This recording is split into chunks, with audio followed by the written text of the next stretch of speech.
જય મોગલ, જય મણિધર, જય વડવાળી. બાપ મોગલધામ કબરાવથી બાપુ શ્રી મોગલકુળ ચારણ ઋષિનો અવાજ છે. કારણ કે હવે અમારે સંતો આગળ આવવાનું, સમાજ તો છે જ, પણ આ વિડીયો એટલા માટે દઉં છું કે આજે આપણા સનાતન ધર્મને જે ધક્કો લગાવડે આને હું આતંકવાદી કહું છું. કારણ કે અખિલ બ્રહ્માંડના માલિકથી મોટો કોઈ છે જ નહીં. અને જેને જેને ગુણગાન ગાયા છે નેતિ નેતિ કીધું. અને આજકાલની અને જેને કહેવાય કે એસેમ્બલ કંપની, આને કંપની કહું છું, એસેમ્બલ કંપની હરામનું ખાઈ ખાય જેમ આવે એમ બફાટ કરે છે, લખવા માંડ્યા શું એના ઘરનો ધંધો છે, કાયદો છે, અને કોઈ કહેવાવાળું નથી.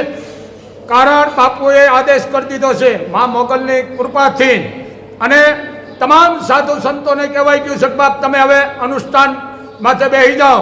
જ્યાં સુધી આપણે શંકરાચાર્યને સામે માફી ન માગે, અખિલ બ્રહ્માંડના માલિક કૃષ્ણની આગળ લખાણ ન દે ત્યાં સુધી આને માફ નથી કરવાના. બીજી વાત, અનુષ્ઠાનમાં સાધુ સંતોને નાના મોટા બધાને બેસી જવાનું છે.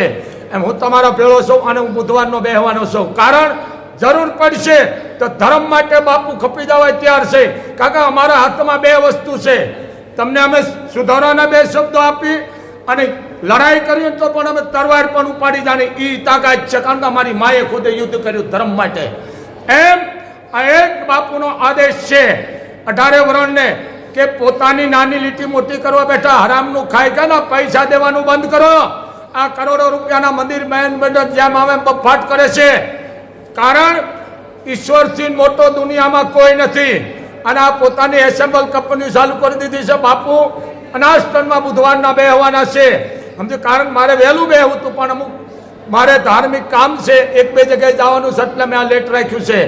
સમય આવશે તો અનસનસોટ પણ બાપુ છોડી દેશે. અને કે સ્વામિનારાયણના જે સંપ્રદાયનું મંદિર છે અહીંયા બેહીશ અને કે મોગલધામના પટમાં બેહી જઈશ. દુનિયાને ખબર પડે ચારણ સુશિક્ષિત છે અને ચારણ ધારણ કરી શકે છે. પણ હું બોલતો જ નથી. આ વિડીયો 2 મિનિટનો દઉં છું એટલા માટે, કારણ કે 18 વર્ષ છે કૃષ્ણની યારે. કૃષ્ણથી મોટા કોઈ નથી. જય મોગલ, જય મણિધર, જય વડવાળી.